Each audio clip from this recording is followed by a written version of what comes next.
ನಮಸ್ಕಾರ, ನೀವು ನೋಡ್ತಾ ಇದ್ದೀರಾ news first live. Attention at 9 ಗೆ ಸ್ವಾಗತ. ನಾನು ಮಧುಸೂದನ್. ಮೊದಲಿಗೆ ಹೆಡ್ಲೈನ್ಸ್. ಶಾಸಕರ ಸಂಖ್ಯಾ ಬಲಾಬಲ ಸಿದ್ದರಾಮಯ್ಯ ಪರ ಇದೆ. ಅಧಿವೇಶನದ ಜೊತೆಗೆ ದಾಖಲೆಯ ಬಜೆಟ್ ಮಂಡನೆಗೂ ವರಿಷ್ಠರ ಬೆಂಬಲ. ಇದೇ ಕಾರಣಕ್ಕೆ ಸಿಎಂ ಡಿಸಿಎಂಗೆ ಬ್ರೇಕ್ಫಾಸ್ಟ್ ಸೂತ್ರ ಸೂಚಿಸಿದ್ದ ಹೈಕಮಾಂಡ್. ನವೆಂಬರ್ನಲ್ಲಿ ಸಿಎಂ ಪಟ್ಟಕ್ಕೇರೋ ಕಸರತ್ತು ವ್ಯರ್ಥ. ಸ್ಥಳೀಯ ಸಂಸ್ಥೆಗಳ ಚುನಾವಣೆ ಮೇಲೆ ಡಿಕೆಶಿ ನಿಗಾ.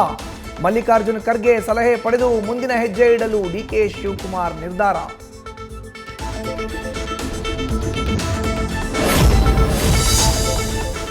ಸಿಎಂ ಡಿಸಿಎಂ ಕುರ್ಚಿ ಕಿತ್ತಾಟ ಡ್ರಾನಲ್ಲಿ ಅಂತ್ಯ. ಅಧಿವೇಶನಕ್ಕೆ ಅಸ್ತ್ರ ಮಾಡಿಕೊಳ್ಳಲು ಮುಂದಾಗಿದ್ದ ಬಿಜೆಪಿ ಪಾಳ್ಯದಲ್ಲಿ ಕರಗಿದ ಉತ್ಸಾಹ.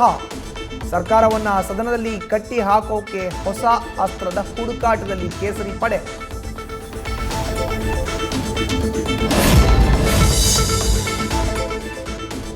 ಸ್ಯಾಂಡಲ್ವುಡ್ನ ಹಿರಿಯ ನಟ ಉಮೇಶ್ ನಿಧನ. ಕ್ಯಾನ್ಸರ್ನಿಂದ ಬಳಲ್ತಾ ಇದ್ದಂಥ ನಟ ಚಿಕಿತ್ಸೆ ಫಲಿಸದೆ ಸಾವು. ಇವತ್ತು ಬೆಳಗ್ಗೆ 8:35 ಸುಮಾರಿಗೆ ಕೊನೆಯುಸಿರು. ನ್ಯೂಸ್ ಫಸ್ಟ್, ನಿರ್ಭೀತಿಯಿಂದ ನಿಮ್ಮ ಪರವಾಗಿ.